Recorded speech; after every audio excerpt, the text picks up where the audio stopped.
Today in crypto, what might just be the most important economic event in crypto is scheduled to happen this year. And no, I'm not talking about the Bitcoin halving. I am talking about Ethereum staking.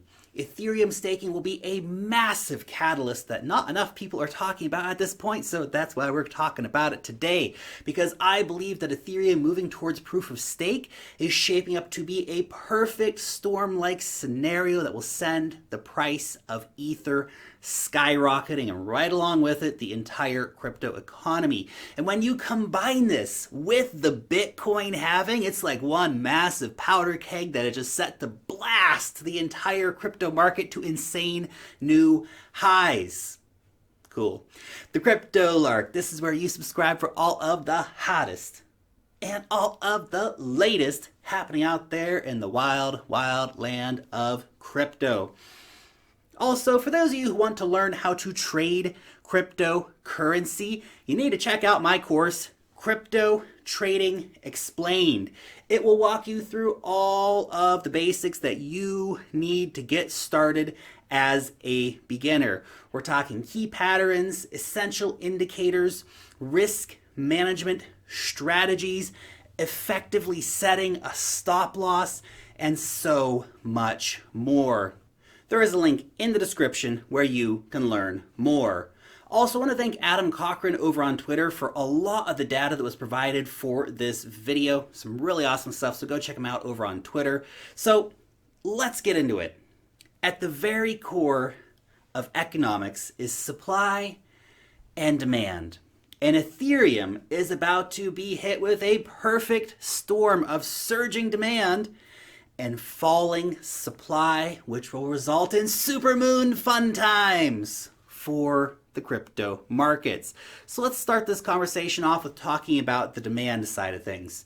Demand for Ethereum has been steadily growing over the last few months, and it goes beyond just a simple growth in addresses, but that has been incredibly substantial over the last few months. There are nearly 97 million Ethereum addresses in total, growing by more than 100,000 a day at the moment. A lot of demand is coming from retail investors right now, with strong growth being seen across all of these smaller account balances. That's non-zero, 0.1, 1 Ether. People are getting in and buying small amounts of ETH, with basically all those small addresses showing an increase. And slightly more serious retail buyers are out there getting 10 Ethereum, for example, and you see that those address balances are up as well. And particularly, there is a good amount of addresses that are now holding exactly 32 Ethereum, the number needed to stake in ETH 2.0. There are currently over 116,000 Ethereum addresses containing more than 32 Ethereum. And of course, the existing Ethereum whales, they have been busy as well. They have increased their position by more than 4% in the past 6 months, spending more than $500 million gobbling up Ethereum. But it's not just you and me and the big fat whales that are piling up Ethereum right now. No, it goes way beyond that. You see, the real big boys, they're starting again. We're talking the big institutional players. Grayscale has bought up to 50% of the total Ethereum that has been mined this year. That is crazy. In total, they now own around 1% of the total supply of Ethereum. Their customers, primarily big institutions, meaning that yes, the institutions are here, and the institutions, they are buying up Ether like crazy.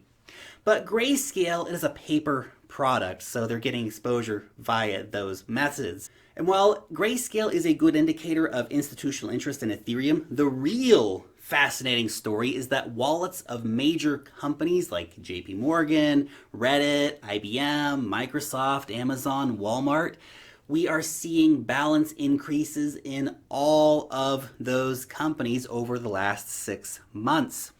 So many different parties out there right now stacking Ethereum. Now it's happening in anticipation both of the price going up as the markets continue to heat up, moving into that next big cycle, and of course for the rollout of staking. Get it while it's cheap, stake it later, winning. Getting consistent ETH staking rewards, that is going to be a big driver for more big players to get in. And we're going to see both the large corporates doing it and the dudes in pajamas running Ethereum validators. But more on possible staking rewards in a few minutes. Let's move on to the start of our conversation about supply. We are already starting to see a slowdown in the velocity of Ethereum being sold on the open market. Miners are starting to hoard Ethereum. In the past 6 months, miners have accumulated 1.15 million Ethereum that they have not sold, meaning that some miners are likely accumulating to be able to transition from mining Ethereum to staking Ethereum when the time comes. Also, right now, there's only around 20 million of the 34 million Ether that are sitting on exchanges actually listed for sale, meaning that again, many people are accumulating either for staking later or just waiting for higher prices, but they're just leaving it on exchanges instead of actually taking custody themselves. But it's not being done for trading or for selling at these prices. Anyway, that's just a tiny part of the supply conversation. The real big hitting topics are the issuance of Ethereum, EIP 1559, growing use cases, DeFi, and staking. All of these things are going to have a big impact on the supply of Ethereum on the open market and thus, of course, on the price of Ether moving forward. So let's start by talking about issuance. Currently, around 4.7 million Ether a year are being mined. Vitalik has recently confirmed that ETH 2.0 will have a theoretical maximum of 2 million new Ether a year. That is more than a 50% reduction in supply of newly created ETH in ETH 2.0. A reduction of this magnitude is in of itself enough to cause a big supply shock and a big price spike. Currently around 13,000 Ethereum a day are mined. This would reduce down to around 6,000 in this new situation, reducing the selling pressure from miners by $1.4 million a day, or of course what will in the future be stakers. Then we have Ethereum Improvement Proposal 1559, which is basically about fee burning. So this proposal aims to make ETH's transaction mechanism more efficient. Although the effects of this in the short term of burning fees, it's likely to be negligible at the start when it gets approved, if it gets approved, of course. But the long-term impact of continual fee burning, that can really start to add up. And the more adoption that Ether gets, the more fees will be burned and the more impact fee burning actually has on the long-term trajectory of Ethereum. And ETH 2.0, of course, is all about growing the network to be able to scale to really achieve the vision of being the world computer. The bottlenecks of Ethereum are currently being worked on by over 1,000 talented developers. And when the doors are swung open for more economic activity on top of the Ethereum network, it will drive both demand for Ether to be able to interact with the blockchain, and it will burn more ETH, making the economic picture more exciting long term. But ETH really has to be able to deliver commercial and consumer scale products for this to be a success and for the EIP 1559 to really be meaningful long term. And I think it will. Look at the companies that are working on it. Now this will drive real demand for Ether beyond just staking and getting paid for staking. The next factor sucking up Ethereum off of the open markets, of course, is the DeFi revolution. Currently, DeFi, it's still a baby. Only 150,000 of more than 90 million Ethereum addresses have actually used the DeFi protocol. And yet, more than $1 billion in Ethereum is locked up in DeFi protocols already. Just think about that. There's a lot of room to grow within our current ecosystem, let alone for all the new people coming in. And as all these platforms grow in relevance, so will the demand for Ether to interact with those platforms. And let's be real, the allure of high lending rates, quick borrowing, easy liquidity, flash loans, trading, all of this stuff it's only going to grow with time. It's not going to diminish with time. And as it does grow, more Ethereum will be locked up in these platforms. Then, of course, we have the main conversation of this video: staking, staking, staking. Phase 0 of the ETH 2.0 rollout is going to be launching in July, hopefully. When it launches, you'll be able to lock up your Ethereum and start staking for what are likely to be some pretty gosh darn sick gains rewards for the early movers. The tricky part of this, though, is that it's a one-way trip for that Ether, because during the early days of the chain, there is no way to get that ETH back out. It's locked up and it's staking. And that's about all ETH is going to be doing during the earliest phases of ETH 2.0, just staking and earning, not a whole lot more.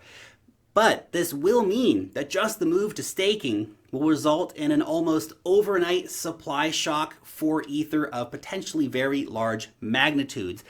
Longer term, we must understand the incentives for staking. They're slightly different than mining. Mining is more of a money-hungry game where miners need to constantly sell to make cash to keep their machines running. Whereas staking is a very low-cost endeavor. And it means that stakers, yeah, they're going to be selling their Ethereum as well. But there's also a quite strong incentive to stake your staking rewards to compound your gains. Saving is thus incentivized with a proof-of-stake network versus selling like a proof-of-work network. So what are the possible staking rewards in ETH 2.0? Well, go ahead and check out this chart here on the screen. It largely depends on how much Ethereum is staked. The current supply of Ethereum is around 111 million. Of that, around 10 million is gone forever, so that's not going to be staked in the future. So that makes an absolute maximum currently of 100 million Ether that can be staked. If all of that was staked, then the annual return would be around 1.8%. Not awesome. Better than a bank, but not awesome. But the likelihood of all of the Ether ever being staked, that's absurd. That's not going to happen. Even Tezos only has 80% staked at the moment, and I think that ETH is going to have actually a much lower rate than 80%. You see, there's going to be a sweet spot that we're going to find here with Ether staking. Sure, the first validators, they might make 15% for a few months, but as the infrastructure for staking pools and for exchange staking services starts getting rolled out, we will likely see millions to tens of millions of Ethereum being staked, thus driving the annual return rates down. Rates will drop to probably around 6% or so within the first 6 months of staking going live. Once we see ETH 2.0 really rolling out, then maybe a drop down to 3 or even 4% is a much more likely situation. But let's go back to that sweet spot idea. You see, there will be a variety of demands that will push and pull on the incentives to stake Ethereum. You see right now, BlockFi, it offers 4.5% a year on lending out your Ethereum. So why would you stake it for 3% when you can lend it for 4.5%? The market will figure it out in the long run. But I reckon that somewhere between 3 to 5% is probably going to be the optimal level for Ethereum staking, which means that there'll be 20 to 30 million Ether staked on the network at any given time. And that would be a very, very secure network, a network that would have somewhere between 600,000 to 1 million validators, which would be very, very nice to see. And just look how popular Tezos is for staking. And it only offers around 5.5% as an annual rate. But yes, the rates could go even lower than even 3 or 4%. Maybe those bigger institutional investors, they would be happy to push the rates down and down and down as low as maybe 2% even. But if they did push it down like that, well, then it only pushes the price of Ethereum further up because it becomes rarer on the market, thus incentivizing people to unstake and sell on the market. Interesting market dynamics. What we're talking about here, though, is that within 1 year, at least 30% of the entire supply of Ethereum could be locked up for staking, which means that 30% less will be available on the open markets to buy. At the same time, issuance will drop by over 50%. Fee burning might be implemented, and DeFi in that time will have probably quadrupled in the number of users locking up Ethereum in those DeFi protocols. Currently, there is around $18 billion a day worth of Ethereum being traded. Now, assuming that volume remains around these levels, and it won't, it's going to grow. We're entering a new cycle here. Volumes are going to go insane. But let's just say, for the sake of argument, we stay around that $18 billion level, and that the supply on the open market drops dramatically. Even if that was to happen and volume stayed the same, prices are going to go up. But demand's going up and supply is going down. What do you think the result of this is going to be? You smell that? I can smell what the Lark is cooking. Yeah! Hopium. Sweet, sweet hopium rocks. For sale for everybody. I love the smell of hopium in the morning. Smells like the moon. Smells like the moon. And not just temporary 2017. Oh my God, this is crazy kinds of moon. No, no, no. All of this actually starts to combine to make an actual solid price floor for Ethereum. If Ether locked up in DeFi, it's not going to be panic sold easily. Ether making good staking returns is not likely to be panic sold easily.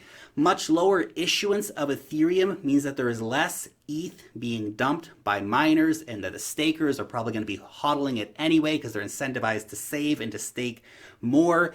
Ethereum is about to experience both a supply shock and a demand shock at the same time. And when the party kicks off for Ethereum, it could move very, very fast. Coinbase now has 30 million registered users ready to pump it up. Binance, they've made it super easy to buy Ethereum with more than a dozen fiat currencies supported. This has all happened since 2017. 2017, we weren't really ready for all the craziness. We're a lot more ready now. And the list, of course, goes on of easy places where you can go out and buy Ethereum. And the fact that we have both the Bitcoin halving and the Ethereum staking happening in the same years, this is insanely bullish for the entire cryptocurrency markets. Stack ETH and chill, my friends. The next few years, oh man, they're going to be a wild, wild ride. Anyway, your question for today. Are you bullish on Ethereum staking and the increasingly bullish picture really overall for Ethereum that's building up in terms of an economic sense? Or do you remain a pessimist? Maybe another chain is just going to do it better. Maybe Ethereum won't be a big deal after all. The staking thing? Staking. Anyway, you'll let me know down below in the comment section what your opinion is. As always, I'm super curious to hear what you have to say about this dude talking about cryptocurrencies on the internet and his wild, wild ideas. Let me know about it. Thank you so much for watching today's video. Do hit that thumbs up button if you did enjoy it. And of course, subscribe to the channel if you're new around here. Long live the blockchain. And peace out till next time.